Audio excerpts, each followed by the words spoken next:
Hi there and welcome back to show number 2 of our cherry tool tote show. I'm making a cherry tool tote, and in the last episode I cut our boards to approximate size, I thickness planed them, and I made our ends, and you can see them here, cut out the curves and also chopped the mortises, and they're going to be dovetailed to the bottom, and then we have the handle here. Now before I dovetailed, I want to work on the handle because there's a fair amount of work that needs to be done, and I want to have that ready to go when I glue this all up, because the ends, the bottom, and the handle all have to be glued together at the same time. So let's look at our handle. Okay, that consists really of 2 arcs, the upper one and the lower one. This is a tighter one down here. And then it meets up with our tendons here. So how do we draw that arc?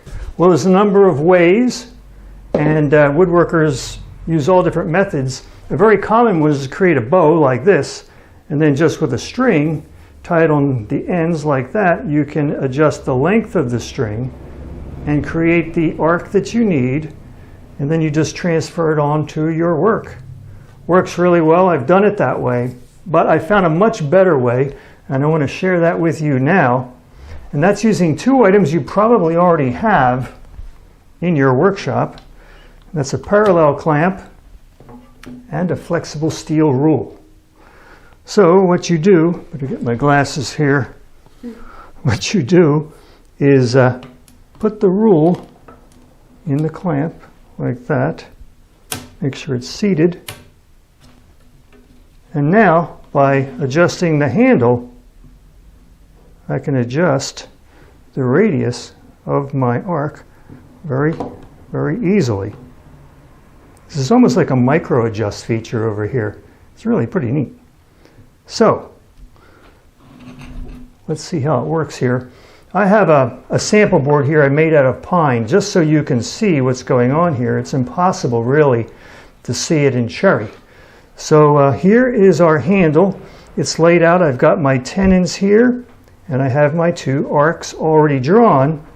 And let me just show how quickly it is and easy it is to match them. We'll do the upper one first and slide it into position here. And I'm pretty close, but it needs to be just, it's actually needs to be a little bit tighter. So I'm going to rotate this, my clamp handle. And then you can see here, that matches perfectly, and now I can draw that line. Now let's do the lower one. And this one here you can see is a much tighter radius. This doesn't fit at all, but I'm just going to tighten my clamp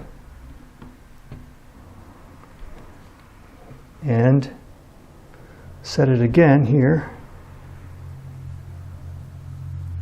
Getting closer, you can see that I really have a little ways to go here yet.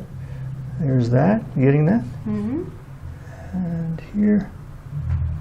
Doing this a little quickly, but look how quickly I can fine-tune that. And then I can draw this one here and get my arc that way. So it really works quite well. And again, using things that we already have in the shop. And I know what you're thinking. What have I done to my rule? Well, watch. Comes right out and good as new. So there we go. Now I have my cherry piece cut to size. I'm going to lay it out on my own time, doing the same thing you just saw me do. And you've seen me use my coping saw to cut things.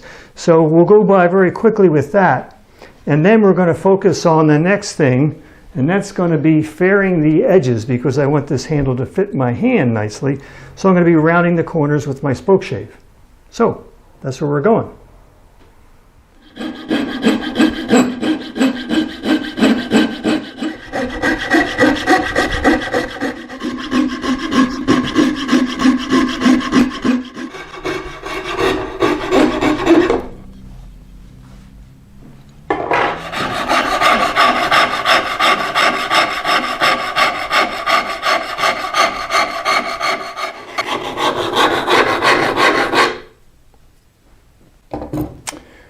right, so I just used my rasp to get us closer to the line. And what I'm going to do now is use my spoke shave. This is a Stanley 51. And I put a new iron in it. The original iron was in really bad shape. And I have very little experience with this. So we're just going to give it a try here. I'm going to spoke shave this down to our lines, hopefully. Here we go.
I'm going the wrong way. I have to start in from this side. What am I doing? Can we try that again? You No, I don't think you should be doing. Much better.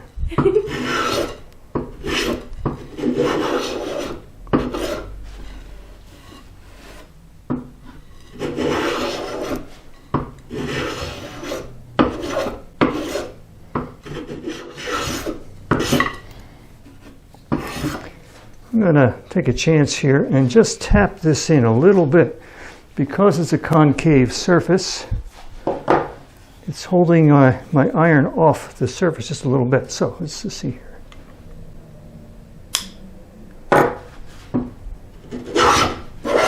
Big difference.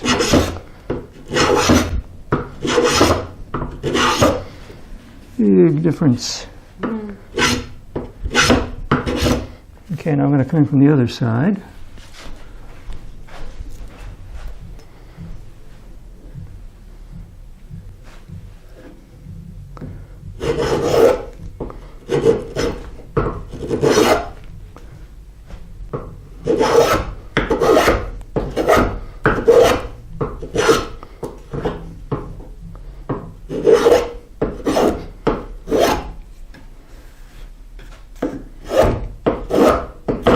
I'm getting a lot of tear out right at the bottom of that curve where I start going against the grain. Not much I can do about that. Maybe take a finer shaving later. Actually, it looks better already. Mm-hmm.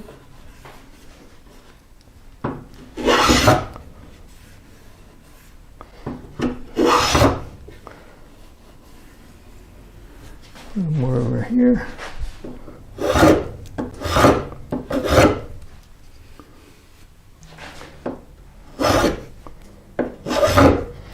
Okay, I am really close there. I'll finish that up on my own time, and the next step is going to be sewing these tenons.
Okay, I think that worked very well. You saw how that went. And there it is. Do a little fine tuning, but that worked out really well. And you saw how I did that. I simply used two small hand screws here and F-clamps and held it very, very securely. In fact, if I wanted to, I could slide these out and reclamp them so that they're overhanging the edge. And then I could use it to clamp longboards vertically if I was sawing dovetails or something like that. It's very similar to what they call a Moxon vise, M-O-X-O-N. And a Moxon vise is simply two screws, and there's a couple boards between them, and it clamps onto any table or work surface that you have and creates a nice, sturdy vise for working on your dovetails. So really nice to have. The nice thing about this configuration is that with a Moxon vise, they come in spacing of 18 inches or 20 or 24. But with these two hand screws here, I can make the spacing as little or as much as I want. In fact, I can go the entire working length of my workbench if I need to. So if some woodworker comes up to me and says, "How long is your Moxon?" I can say, "It's as long as it needs to be, thank you." So that is a nice thing to have. Another application for these hand screws, here's a bigger one, this is 10-inch. They make them as long as 14 inches. And what you can do is you can create a workbench out of any work surface by simply taking an F-clamp and overhanging it and clamping it like that. And now what you've done is you've converted that work surface into a workbench. So, works really well, and it's great to do this kind of thing using clamps that you already have in your workshop. Okay, we straightened up here a little bit, and finally we're ready for our dovetails. Let's review where we are here. We thicknessed our two sideboards in show number 1, so they're standing by. Our end boards are ready to go, and our handle is ready as well. And I cut our bottom board to final size and also scribed the baselines for our dovetails. I know that's not easy to see, but they're there. One important thing, the spacing between these baselines has to be exactly the spacing between the shoulders on my handle if I want this to fit properly, and I kind of do. So when we come back, what we're going to do is have everything set up, and we're going to start measuring and marking and sawing and chopping.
And our dovetails are finished.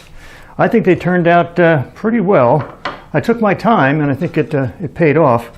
So what I'm going to do now is just put this together and we're going to have a look at this.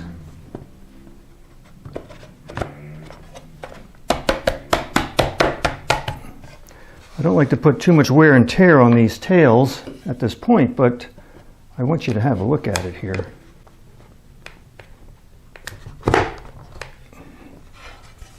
See how we do here.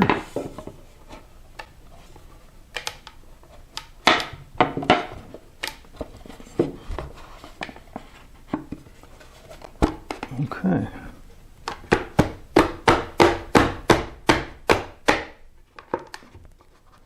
There we go. I think it turned out pretty nice. I'm going to give you the 360 tour here. There we go.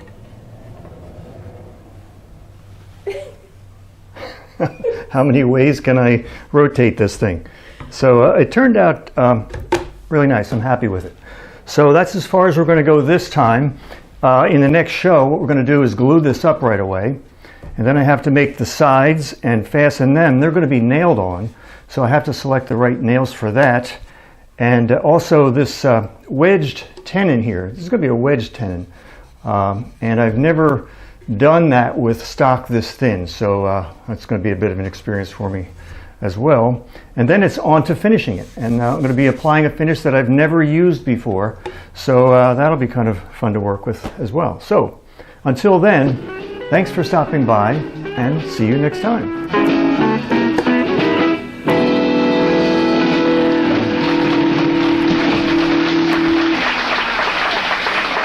Wasn't that great?